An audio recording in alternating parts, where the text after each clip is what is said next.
Hey everybody, it's Brian Burns and welcome to this episode of Sales Questions. Today, the question is, I've got an even keel buyer who showed a lot of interest and now has gone radio silent on me. Doesn't seem to have the backbone to make the deal happen, is hiding behind the administrator. In other words, not talking to you, the salesperson. Now, this is a trap that we all fall into very easily. Why? Because we have somebody who seems interested, who engages with us, who talks to us, who sits through our demos, our presentations, asks great questions, smiles and nods, and shows interest, and asks for a proposal. And then once we give it to them, they go silent. Sound familiar? It is the quintessential example of what goes wrong in a B2B sale. Now, we get two sides of this. One side is, how do we prevent this? And this is the most important side, but it doesn't answer the caller's question. The caller question, of course, is how do I repair it? Now, repairing this is hard. Why? Because you have an even-keeled buyer, and in this case is in human resources, which is, the least threatening, the least aggressive department in most companies. This is a tough group to sell to. Why? Because they don't care. They don't have, their compensation isn't based off of anything relevant other than being cooperative and nice and following the policies. Those are dangerous people. Why? Because they don't have a real inertia, a real drive. That's why it's kind of good to sell to salespeople, because salespeople have a drive. They've got other issues. Don't we all? But in this case, it's like, okay, so we're in this situation. Now, what do? Do you keep hounding him? It's clear that he or she doesn't want to talk to you, and because they don't need anything, want anything, and are probably not going to do anything. Why? Because doing stuff requires a little bit of political capital, a little bit of personal responsibility, a little bit of change. Nobody gets fired for not changing. People get fired or get in trouble for spending the company's money on something that doesn't work out. And that is kind of probably where you are, from what I'm guessing. This is typically what happens. And how do you repair it? You can go the end run. The end run is going around the person. But then the problem is, do you even know that person? Do you know the person's manager, the person who is responsible for the impact that your product will have on the company? Do you know other people at the company? You're probably coming up against the end of the quarter, I'm guessing. And it's probably not going to happen right now. My guess is I'm recording this on the 19th of June.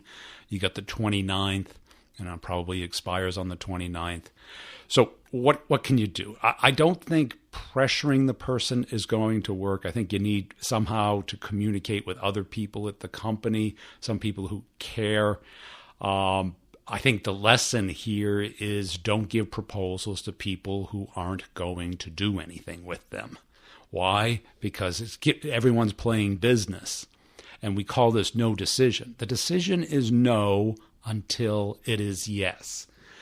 The idea of no decision is the biggest cop-out I've heard in the last 20 years in sales.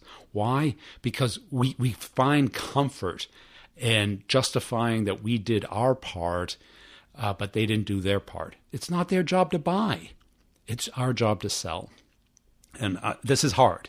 And it's such an easy trap to fall into because we want to do what people ask us to do. And it's our job. It's our job to give proposals out, but it's our job to close deals. And the problem here is if you're dealing with an even-keeled person. Now, we all know these people. They're the people who kind of like, yeah, I guess, they're not like bloodthirsty. They're not like have a deadline. They're not taking action. They don't have a backbone.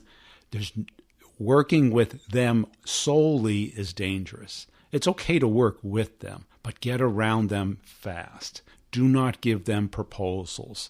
Why? Because now they've got everything they need and they don't engage you anymore.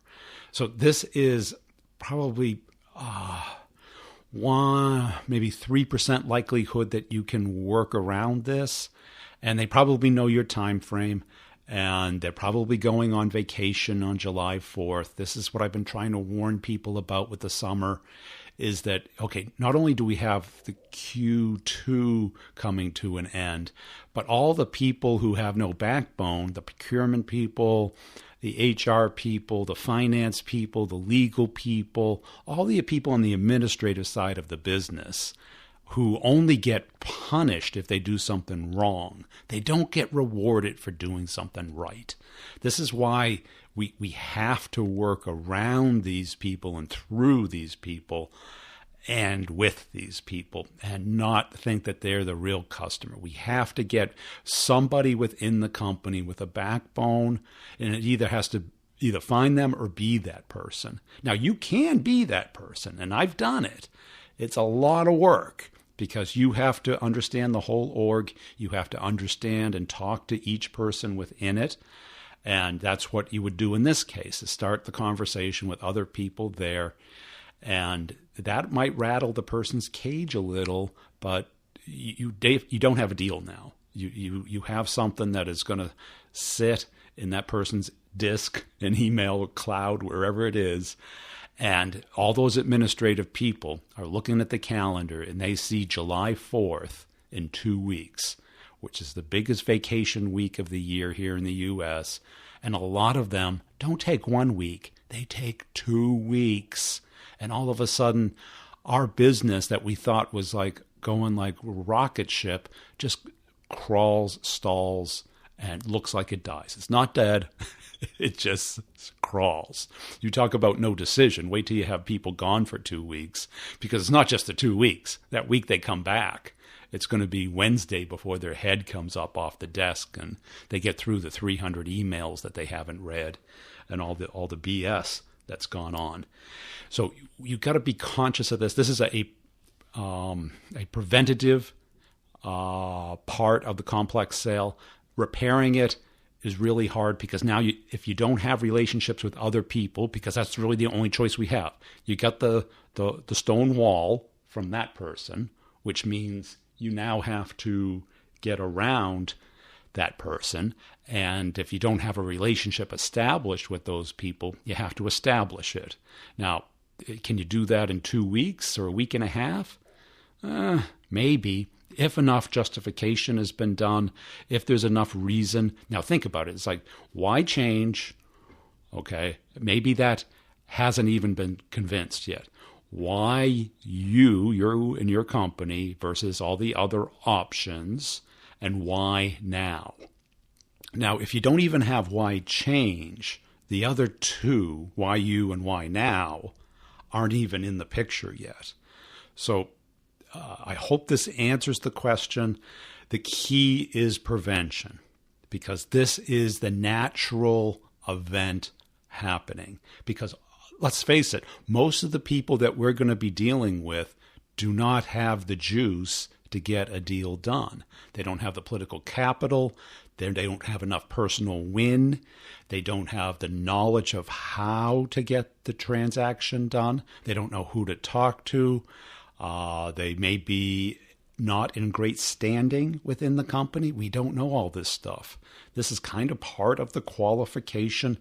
And I get it. It is hard.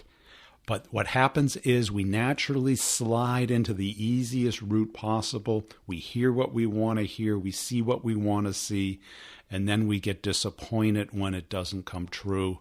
And I don't want to be the bearer of bad news, but when you get radio silence, that is the signal that something is clearly wrong. You don't have that next meeting set up. You don't have your partner in crime. You basically are in this dance alone, and you need to get somebody to dance with at that company. And if it's not this person, find somebody else. If there's nobody else, then you've got to ask yourself, is the why not big enough? Is it us? Or is this now the wrong time? Which of those three have not been accomplished, and how do I accomplish them? I hope this has been helpful. In the course, I teach you all kinds of ways of preventing this from happening, refusing to allow it to happen to you, and what to look out for. And I get it because I sold to even keel people most of my career, big organizations. But you have to either find the champion, somebody with a backbone, or be the person with the backbone. The latter is very hard. The former is easier, but again, it's like finding somebody, it's like prospecting. It's not just finding somebody who's a match. They've got to realize that there's got to be a reason to change. It's got to be something in it for them because they care about them first, then the company. And you're way down the list right after me. You were right before me. Nobody cares about me. Hey, I appreciate you listening. I'm doing this crazy thing with Amazon gift cards. Check out the Brutal Truth About Sales and Selling podcast, the one I dropped over on Saturday, the 16th of June. It's going to be conditional because there's a reward involved, and I don't want it to go either too crazy or set expectations for people. But listen to the instructions at the very end of the show. And if you're interested, you can get an Amazon gift card for your participation and help telling friends about the podcasts. And it's for the Brutal Truth. I'll probably do it for this podcast eventually. Keep the questions coming. I like the approach of getting questions and sharing it with everybody. I go into much more detail in the office hours of the classes, and you come up with a system to prevent this. This is what I see at every client all the time. I mean, next to they can't start a conversation and get a meeting. Everyone's pitching. Oh, God. I've been interviewing all these experts, and I'm like, do I even post them? Because all they talk about is pitching and being persistent. Now, what happened? Persistence becomes, you get a tipping point where people all of a sudden will shut you down. So you don't want to get to that point. You want to add value either through curiosity, mystery, or content, or something that they value to get them to communicate and have a appointment set for the next time. It's hard. I get it. But look where we end up without it. We end up at the last week of the quarter with a deal on our forecast that's not in procurement and doesn't look like it's going there. I hope this has been helpful. What a downer, Brian. Come on, cheer us up. Okay, go hustle and grind, will you? Keep the questions coming. Make sure you're checking out everything about me and what I provide for you at b2brevenue.com. Got a bunch of podcasts. If you're looking for career change, I've got a career podcast going on that I talk about, how do you find the right industry, the right company, the right manager, the right role. It is critical because I'd say the 80% of your career is that, as opposed to how great of a salesperson. Unfortunately, I've seen so many mediocre salespeople pick the right industry and the right company and the right manager and skyrocket at the B level or B minus level, or just at the relationship. They can just smile and nod. I was listening to a podcast this morning where everyone was talking about it's all about personality. And it's like, when anyone tells me it's all about one thing, I know they don't get it, because there's the art and the science. And I've had other people who say it's all science. And it's like, no, if it was all science, we would all be Chris Rock, right? Because we can all listen to Chris Rock's jokes. They're all out there, right? Eddie Murphy's jokes are all out there. You name every comedian's jokes are out there. Yet when we tell them, they're not that funny. People seem to laugh at me versus with me when I say them. That tells you that there's art to it. But there's also, there's some cleverness and creativeness there too. Appreciate you listening. I'll keep answering the questions. You keep asking.